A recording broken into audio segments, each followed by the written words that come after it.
আমি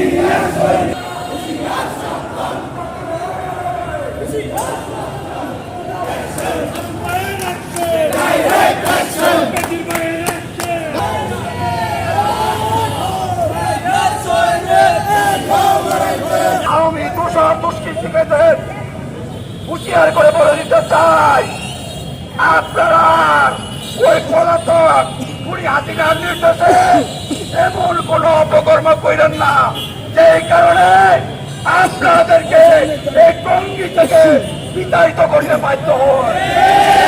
সাবধান হয়ে যান। আমরা যুবদলের পক্ষ থেকে আপনাদেরকে সাবধান করতে চাই, জনাব জাহাঙ্গীর আলম এবং আওয়ামী লীগের রাঘবহাল যারা আবারও বাংলাদেশকে অশান্তির মুখে ঠেলে দিতে চাচ্ছেন, তাদেরকে সাবধান হতে বলছি। অন্যথায় আপনাদের ঘরে ঘরে আমরা আপনাদেরকে ওখান থেকে টেনে এসে আইনের হাতে সুবর্দ করবো।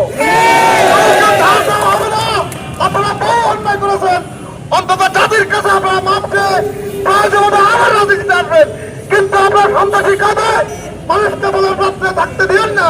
আপনাদেরকে কোনোভাবেই আমরা আর রাজপথে উঠতে দেবো না।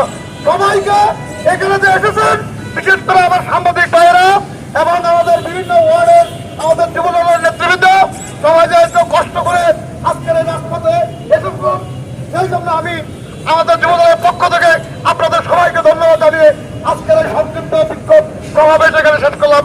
আসসালামু আলাইকুম ওয়া রাহমাতুল্লাহি ওয়া বারাকাতুহু।